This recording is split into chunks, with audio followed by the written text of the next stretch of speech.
Hello, friends, and welcome back to Malicious Compliance Stories. Let's start our video with a story about how our OP experienced the heartbreaking reality of a loved one's illness. My grandmother confused me with a worker. It all happened many years ago. We're talking mid to late 80s. Before I begin, I should just say that as a child, I was very close to my grandmother. Both my parents worked, and when I got out of primary school, I went to my grandparents' house until my mother picked me up. I also stayed with my grandparents during the school holidays. My grandmother taught me the basics of cooking, gave me a love of literature, and showed me the joy to be had from music. In about 1983, my grandparents emigrated to New Zealand to live near their son. My mother, their daughter, sadly died in 1981. And I was well settled in secondary school by then, so they felt making a move like that would be good for them. It was tough saying goodbye to my grandparents. I was very close to both of them, but especially my grandmother. Some years later, in 1988 or thereabouts, I'd started university.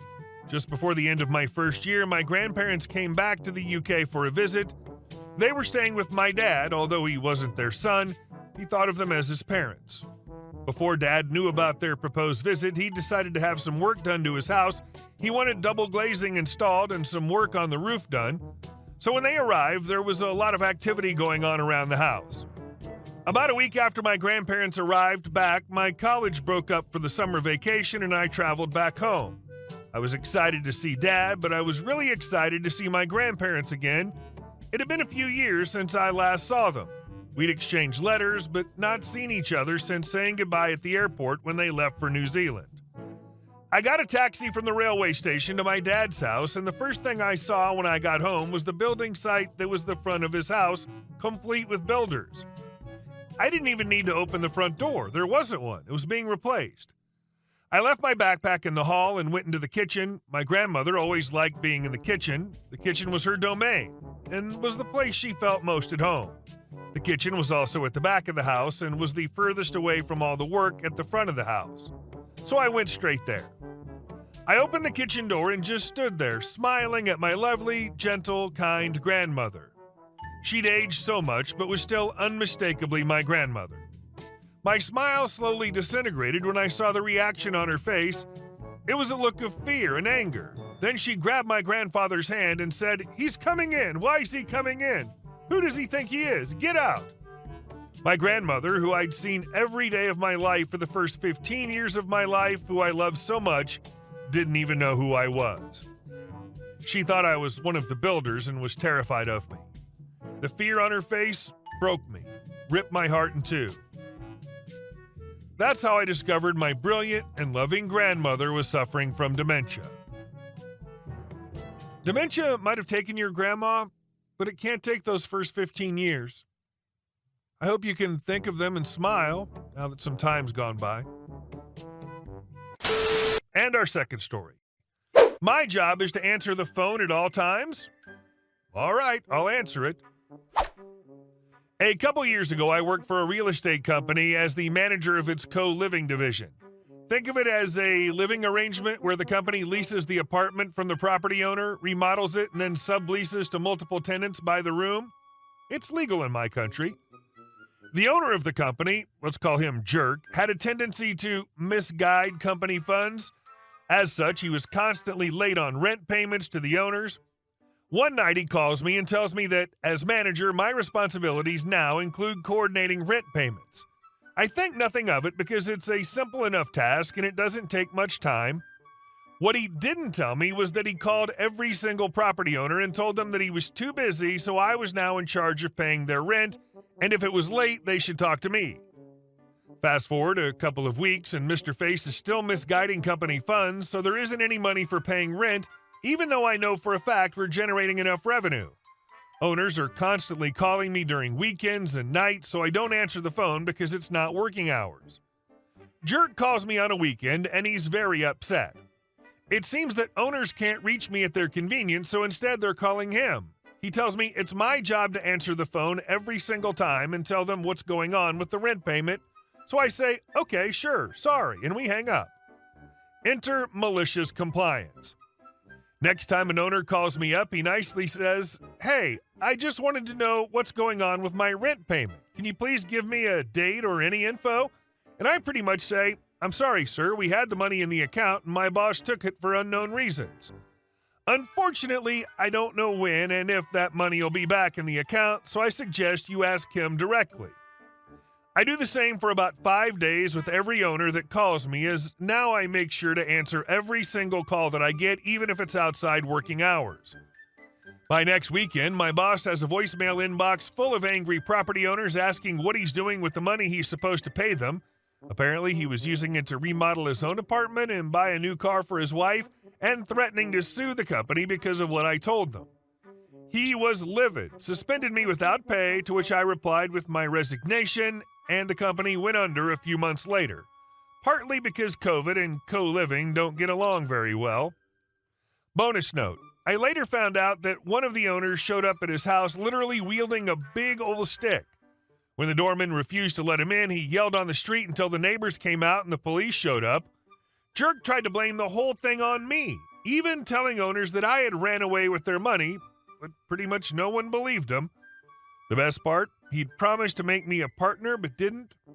If he had, then I would have been liable for all this, but he was a selfish jerk and got what he deserved. Oh, and before anyone tells me I should have sued or called the police on him, bear in mind this is in a third world country, so there's literally no point. If he wanted you to be available 24/7, he should also pay you for being available 24/7. I'm so over companies expecting more than they're giving. You did good, and I'm happy that you weren't liable. Hope you have a better job now. And our next story. You want me to patrol each park? Fine by me. This came from back when I was working security in a local hospital. The hospital itself was made up of a main building, AE minors and wards, estates offices, old ambulance station, the maternity ward, and a management house which would house all the upper management while they worked. Around the building were car parks. We had 9 in total, ranging from large to only a couple of spaces, but still a wide area. It'd take around 30 to 40 minutes to check all the car parks and take 10 to 15 to get from one side of the site edge to the other. Our security office was located just outside of AE, as believe it or not, but that was where most of the trouble was, which called for security to be there. As a fairly small hospital, there was only maximum of 3 security on each 8-hour shift. Security management could help, but often didn't want to get involved. We were doing our normal patrols of once every 30 minutes to go around each of the wards, which kept us quite busy if nothing was happening that day on shift. One day, a nurse complained to the security manager that we need to be more visible around the car parks to stop break-ins. We don't often patrol the car parks, as it's park at your own risk, as the site was lacking funds for extra security. Our manager understood this, which is why it just stayed as it was due to the security team needing to stay in the wards and AE to protect staff and patients. 6 months go by and our manager leaves. He's replaced with a new manager, which hears the same complaint as the first one and orders us to start patrolling each and every car park and ward on our rounds. Needless to say, we just agreed and said, okay. Please note, I know this would not end well, but I complied with my new orders and every day without fail walked around all the car parks, even if it was half or nearly empty. Fast forward another week or two, and AE radioed us to attend as a patient was threatening staff. However, security officers were on the back car park, roughly 5 to 10 minutes away, even when running. Please note that was another rule: we had to stay in 2s or were only MAPA trained, and it needed 2 minimum.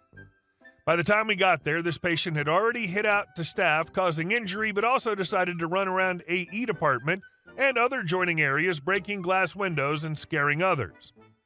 We controlled the situation after getting there, but it was already too late.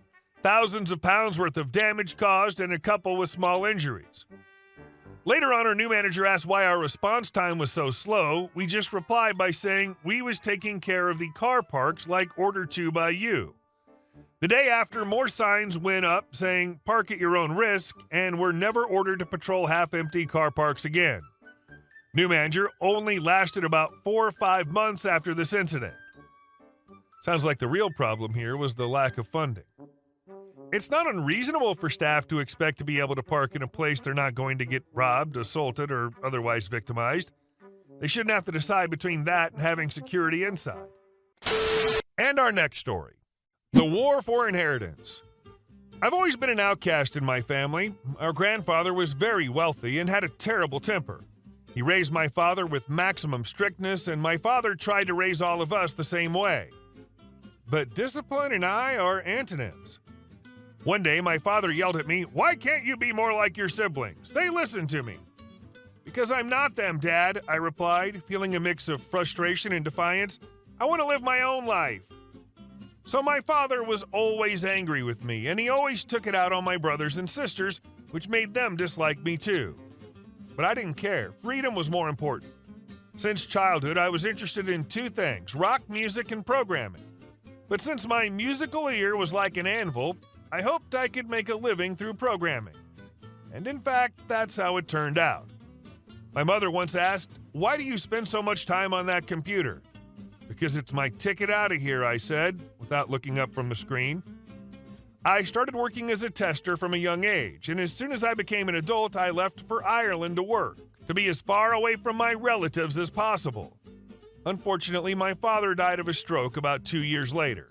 I came back for the funeral, and my relatives immediately reminded me why I left. "You always think you're better than us," my older brother sneered at the wake. "No, I just wanted to be free," I answered calmly, feeling the old tensions rise. So I decided to leave again just 2 days later. I thought I'd never return, but then 10 years later, when I'd already found a girlfriend, was planning to get married and start a family, something unexpected happened. My girlfriend, Sarah, asked one evening, "Do you ever miss your family?" "Not really," I shrugged, "but I do wonder what happened to them sometimes." Then I received a call that turned my world upside down. Grandpa in the USA died. But before that, he quarreled with all his relatives he could reach, and since he never left the USA on principle, he couldn't reach me, and therefore couldn't fight with me. So he left all his inheritance to me, apparently to anger everyone else and possibly to keep the money in the family, as I still carried his last name. When I shared the news with Sarah, she gasped. "Are you serious? How much did he leave you?" "And it seems Grandpa knew what he was doing," I replied, shaking my head in disbelief, because my relatives were furious. When I arrived, I found out they'd been trying for years to put Grandpa in a nursing home and get him declared incompetent. I also learned that Grandpa had 2 mistresses who didn't know about each other. One of them had already started building a house, and there was a project for 12 houses on the land, now mine. I'd never received so many threatening calls in my life. My phone rang constantly with angry voices demanding, "You don't deserve any of this, B." At the time, I learned a few new dirty words. I met Grandpa's lawyer and learned about the entire inheritance he left. To his mistresses, he left $300 each and the wish to go to hell and F yourself. To my brothers and sisters, he left 25 cents each and the wish to kiss his butt, and he left $100,000 to his lawyer. Everything else went to me. At that time, it was all valued at about $15 million. I think I'll sell everything I can and buy property somewhere far away where my relatives can't find me. Oh, hell, I wouldn't want to know a cheery grandfather and family like that. I hope he got a good hiding place.